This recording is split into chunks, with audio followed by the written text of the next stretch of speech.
Sakiraaɓe bandiraɓe leñol on jarama on beltanama no fewi on jaɓɓama e kubaruji meɗen dammuɗi bana wowa dow fulfulde network. Hande ma kadi en daray toɓɓe 10 ɓurɗe mawnugo walla ɓurɗe teŋugo nder leydi Nigeria. Min Nase Yusuf Usman jaɓɓoto on yelanto on jamu e kayruji ɗuɗɗi. Dental tamsoɓe burodi nder leydi Nigeria ngal AMBCN andini darnugo tikkere maɓɓe ɓawo bolwidal e jagorgal ndemri nder leydi Nigeria. Nder andinore kikiɗe jeslare walla alarba Kenya won ɗon ko horejo dental ngal Mansur Umar wattani jungo famtini ɓe darni tikkere nden puɗɗanode nyalde mawbare walla salasa. Nder narral hakkunde jagorgal ndemri e dental tamsoɓe burodi ɓen gomnati wurtina e metric tonji alkamari 25,000 ngam sendango kampaniji fulawa ko naftorte ngam tamsugo burodi. Pa en yeso nder kubaruji meɗen dammuɗi. Famɗi julɓe 30 gujjama to julirde nder wuro Safe lamorde hukuma pamaraka Safe nder diwal Zamfara. Kubaruji laɓɓini dow balmanko'en ɓen kippake julirde nden bimbi hande Naasaande walla Alhamiisa sarde julde baɓɓol.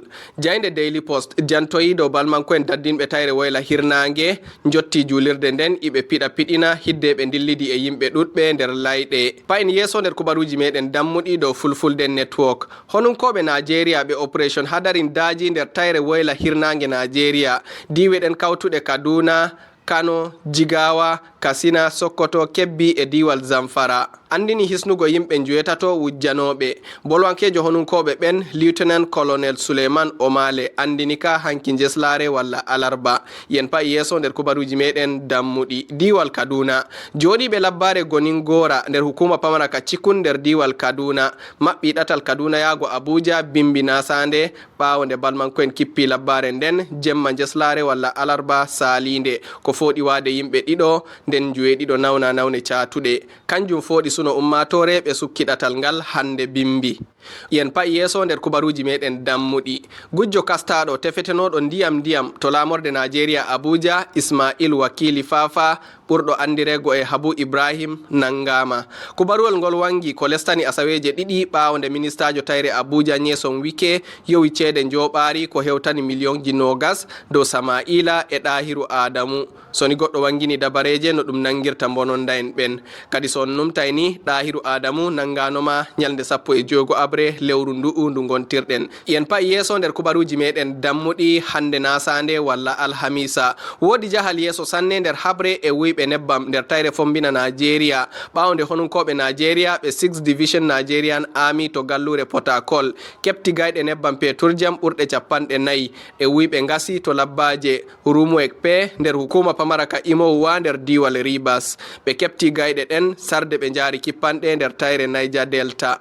Yen pa yeso nder kubaruji meɗen dammuɗi dow fulfulde network. Polisaɓe nder diwal Bauchi woyla futnange Nigeria kokki umrore nangugol modibbo Islama nanaɗo Dr. Idris Abdul Aziz ɓawo nde o yewi didaɗi hitordu ko mbi'eten contempt of court e English. Polisaɓe ɓen nder andinore hertande ɓe gurtini hande Naasaande walla Alhamiisa ko latti umrore gila mawɗo polisaɓe Nigeria hokki umrore dow kala anduɗo to modibbo on mo duuɓi 63 woni ɓe andina lamorde polisaɓe nder diwal Bauchi. Fa joni en pa yeso nder kubaruji meɗen dammuɗi. Mawɓe gaylotiral ceede ɓe Binance ɗiɗo nangama to Abuja. Umrore gila sawro horejo leydi dow fiji rento mbiyeten National Security Advisor walla NSA Nuhu Ribadu sabu tume mosle nder gaylotiral ceede.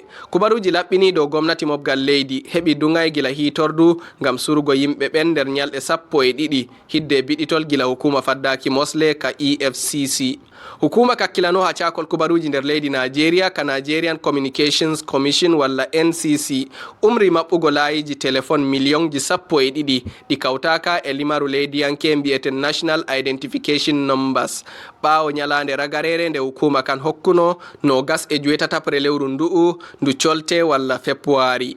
Ragare nder kubaruji meɗen dammuɗi hande dow fulfulde network. Gomnati mobgal leydi Nigeria fewni haalaji dow yimɓe ɗuɗɓe coya kuuɗe walla golle maɓɓe ɓawo to gomnati hawti gollirɗe leydi ndin. Sarde gewtidal e jayndiyankoɓe to Abuja nyalde jeslare walla alarba hanki won ɗon jagorɗo walla ministajo cakol kubaruji e waytingo ummatore Mohammed Idris wi hawtugol gollirɗe ɗen foɗata yimɓe coya kuuɗe maɓɓe. fuu kadi komi marani on nder kubaruji meɗen dammuɗi hande Naasaande walla Alhamiisa. On gettama sanne e wondugo e am. Mi andi kadi so on gondi e am ha wargo joni kubaruji ɗi pottani on, kadi ko haɗata on gerɓana woɓɓe ngam ɓe keɓa ɓe nana. Non ma kadi kolle alama yidde moɗon, tokkeyam e jaynde am nde YouTube @fulfulde network. On gettama sanne. Min Naase Yusuf Usman wiyata on jarama.